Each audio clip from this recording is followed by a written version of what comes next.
I think it's probably that it was a side hustle, like a massive side hustle. We both had 3 jobs each when we launched, and we launched with £3,000 of both of our savings, just put it in like that, and started in our kitchens.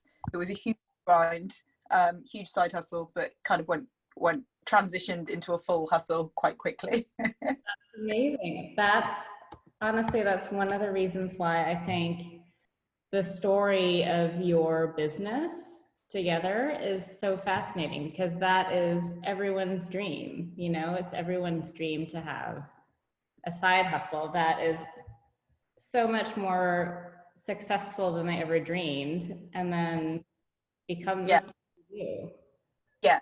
But the weird thing is, when it happens, right, you have to keep centering yourself to get into that place of gratitude, because it's happening and you're like, oh my God, we have to just do this thing. And it's always about the next thing that you have to do. And you have to really be careful to keep stopping and celebrating wins and being like, no, we did that. And we've actually, this is happening. Do you know what I mean?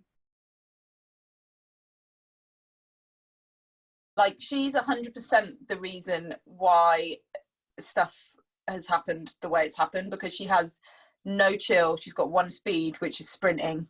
She's never like, she's like, what's next, and I'm like, hey, wait, let's just celebrate and be excited about this thing. She's like, no, what's next? It's always about the challenge, and like, no matter what you say to Abby, you're like, if you say to her like, oh, we have to climb Mount Everest tomorrow, she'll be like, where's the boots? She doesn't, you just tell her what to do, and she's like, or like, if she comes up with an idea, she's like, we're doing it. It's not a question of how do we do it, what about this obstacle, it's just and actually it's challenging because we're so different. And I'm like, oh, let's go on a spa day and have some champagne. She's like, but if we didn't have that balance, you know, I think, yeah, it works really well. It's kind of like yin and yang. So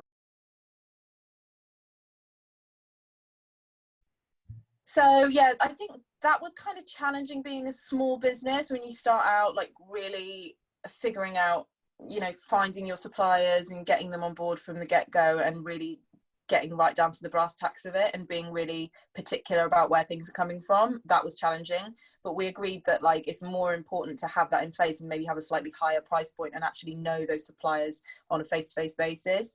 So the tuberose was really difficult to source in Africa. I tried really hard. Like, our ultimate goal is to have a farm somewhere in West Africa where we can literally just do everything. Do you know what I mean? So we will know, and we can grow everything there, but that's not something we could do when we were starting on 6K, right? So it was so challenging to find the flower supplier. I can't even, like, it was just going around the houses chasing leads. I used like different government initiatives, and you know, sort of like just going through phone calls and friends that were in business. We had a really great mentor in Romy from Neil's Yard. Do you know Neil's Yard Cosmetics?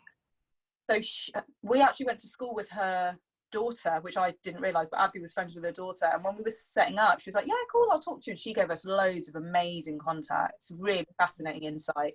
And also just fascinating insight into how it was to run a business in the 80s. Like, she was like, oh, I just bake my bank manager an apple pie or make his favourite pudding and he'd give me like another massive overdraft. I was like, really, Romy? Like, anyway, it was so fascinating. So we had a lot of cool contacts from that. But what I really love to see is the more you work with smaller suppliers, like everything seems to get done on WhatsApp as well. It's just how it works. But like with our supplier in India, the tuberose ended up coming from, it's a lady called Decca, and she actually kind of started her business alongside us, essentially. And as we've grown, she's grown, and she sends me all these amazing updates like, oh, now I've been able to do this course and I'm like branching out to this and I'm doing more things. So that's really empowering to see, you know, that and that's something that we want to keep doing, is working with other women that are in the same situation as us, essentially. And so as we grow, they grow. And Gold Shea, I think it's really important to us. We wanted to put that spotlight on Nigeria. Ghana is amazing as well, but they're kind of a bit further ahead in terms of the cooperatives and the socio-economic benefits they've had.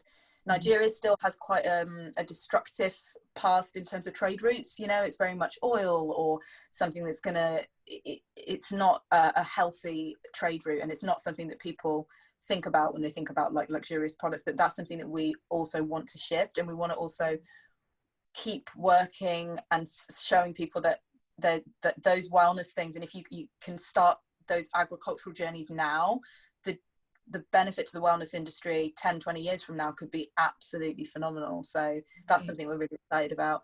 And as I said, the gold shea comes from Abby's dad's village, so we know so we know exactly who's making it. And that was another thing with shea, like everyone loves shea butter, but sometimes it's really hard to find, and you don't know if you find it on a market or on eBay or something, you don't know where it's come from, you don't know, it's in a plastic tub, and there's no consistency on batch to batch. So that was what we wanted to do as well. So yeah, it's very exciting.